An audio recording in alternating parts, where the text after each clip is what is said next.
CBC News asked the Minister of Foreign Affairs, Melanie Joly, today what the government has done in response to Michael Kovrig's case to prevent other Canadians from being detained. She was speaking to reporters outside the United Nations in New York. Canada developed, following the arbitrary detention of the two Michaels, an initiative which is called the Arbitrary Detention Initiative. We were able to have 75 countries signing onto it and send a clear message to the world and to countries that don't necessarily follow the international norms that we won't accept and we will never accept that our citizens be used as pawns in this geopolitical game. And so that is why I think we've been able to have a clear plan of how to deal with arbitrary detention, and Canada has been leading the conversation internationally.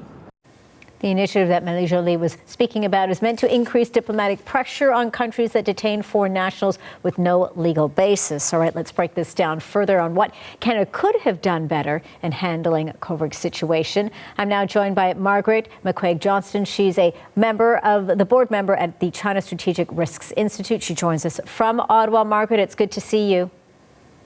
Good to be with you, Angie. Listening there to Melanie Joly talking about Canada will not accept any Canadian or their citizens to be used as pawns, saying that they've got a plan forward. That plan seems to be a plan more of a conversation in terms of what needs to be done on the international front. But from your perspective, when we've heard Michael Kovrig's story, we've heard stories of other detainees as well. What is the Canadian government needing to do to be prepared? Kovrig said they weren't prepared, nowhere near prepared to figure out what needed to be done. Well, that's right. And they should have been prepared because they had an experience with Kevin and Julia Garrett in 2014. They were similarly detained when the U.S. wanted to extradite a man called Subin from BC to stand trial on spying and stealing technologies.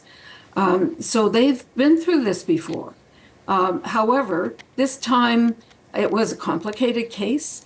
They had to make a decision within 8 hours of Mung's travel through Canada to get to the meeting further south that she was planning to attend. But they should have had some scenarios laid out. And so I do agree with the minister that the Declaration Against Arbitrary Detention was a pretty important initiative, started as an idea by Minister Champagne. And we saw the ambassadors of dozens of countries standing shoulder to shoulder with Canada's ambassadors and senior officials outside Michael Kovrig's courthouse. And that was a very powerful message, and China lost face, which is important to them. So that's one thing that it was able to accomplish. Should Canada have acted quicker, more aggressively? We know other countries certainly did when we look at Australia and England, for example, even the United States. That's right. And Australia had another similar case where their government criticized China and said we needed a full investigation into the origins of COVID. And immediately China took Cheng Lei,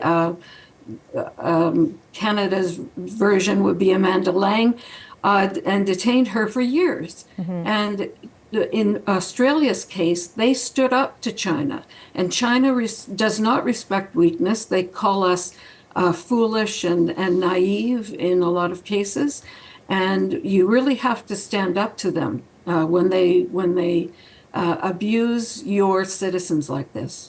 Melanie Joly was talking about that international concerted effort to use that international might against countries like China. What about that strategy? That's a really terrific plan, and it's got an action plan with it to track cases, help other countries with cases, look at cross border similarities in cases, and so that's really a helpful initiative, and that is something where Canada is convening a lot of countries to talk about this. We will be better prepared if and when this happens again. But in the case of Meng Wanzhou, there were a lot of legal trails that needed to be walked, and that should have been done quickly, and it wasn't done quickly enough. And the families were basically muted by the government. They were told not to speak out for more than a year and a half.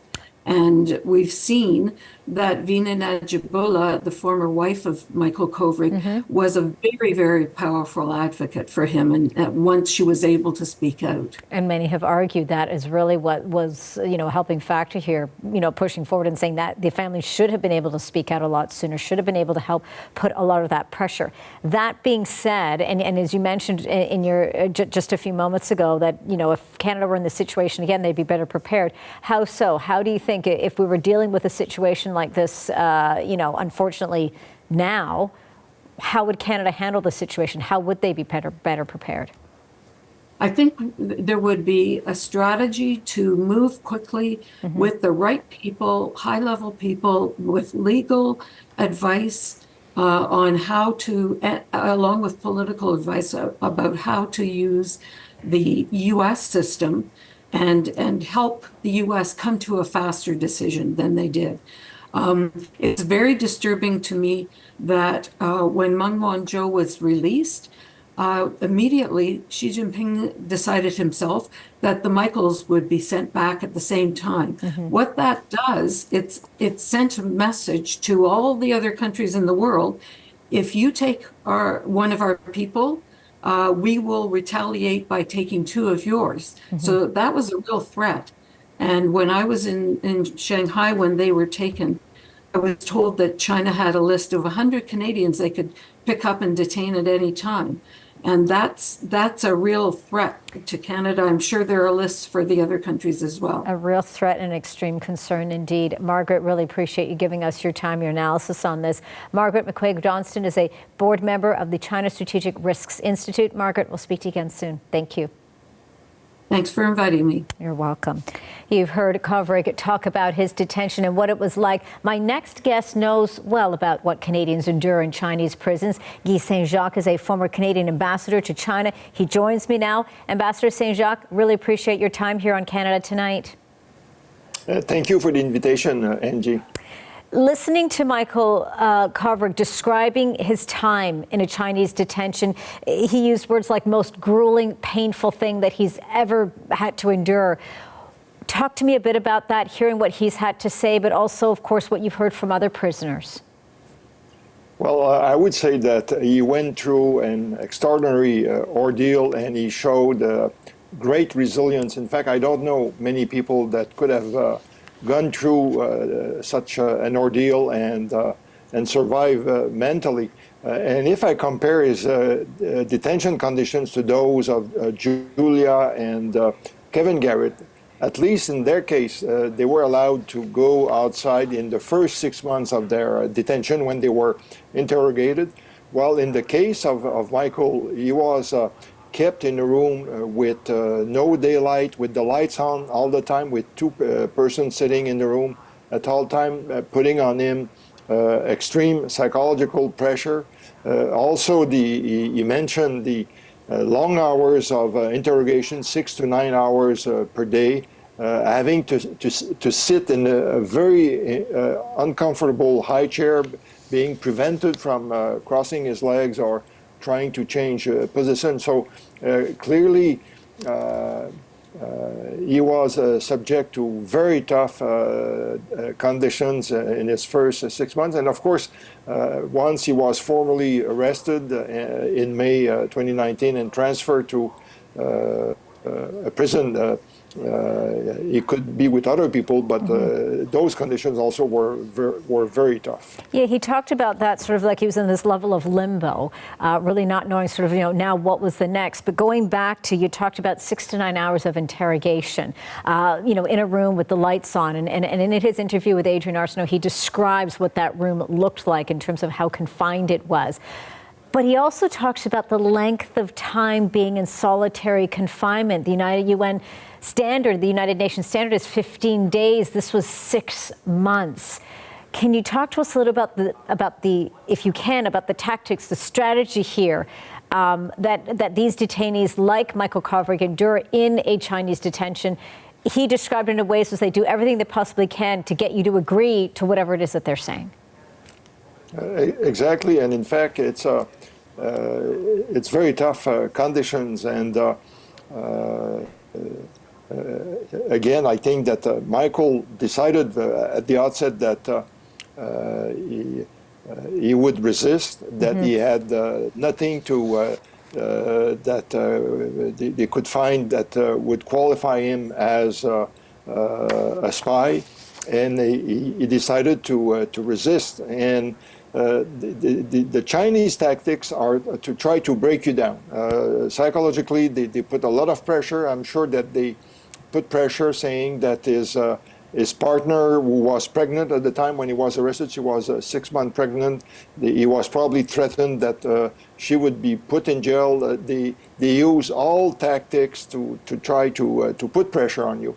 And furthermore, what in my view is totally unacceptable is that most of the interrogation had to deal with the work that he did at the embassy. And under the Vienna Convention on Diplomatic Relations, you are not supposed to question a diplomat on his work during his or her assignment, but also later on. And so this is totally against international rules. But I think that Michael had the mental strength to organize his life, to do when he was having some free time, to do yoga, meditation, and he tried to make the best use of his time by improving his Chinese. And again, I don't know many people who could have shown such an organized approach to try to protect his mental health. You talk about protection, Ambassador, and I know a lot of questions have been raised in terms of what can Canada be doing to combat these types of human rights violations, but couple that with China still being able to do this regardless. Michael Kovrig, maybe many saying he's extremely brave for speaking out, for telling his story, others fearing that there could be repercussions. What is your take here? And I guess, of course, bringing in the Canadian element here in terms of what Canada can be doing. Well, I think that Ottawa and other countries know now much better about the coercive measures that are used by China to try to put pressure on foreign countries when they do something not to the liking of China. I mentioned earlier the detention of Kevin and Julia Garrett that happened when I was ambassador. It happened in August 2014. The arrest of Michael Kovrig and Michael Spavor in December 2018 after the arrest of Meng Wanzhou. So each time, the Chinese do that to put pressure, to try to force a deal whereby we would exchange hostages. I'm glad that Ottawa has come to the conclusion that a lot more need to be done to try to prevent such occurrence. When Michael Kovrig was detained, I went to Ottawa. I offered a number of suggestions. I said, for instance, you should ask other leaders when they meet with Xi Jinping, the Chinese president, to raise the case of the two Michaels, and this will show the Chinese president that they are being watched by other countries. And later, Ottawa was able to get more than 60 countries to sign a declaration against hostage-taking in diplomatic relations. But I think now we are at the stage where we have to put teeth to this declaration to be able to punish China if it dares to take people hostage in the future, and this might occur again in the future. We'll be watching it very closely to see what happens next. Guy Saint-Jacques, a former Canadian ambassador to China. Ambassador Saint-Jacques, really appreciate your time. Thank you again. Thank you.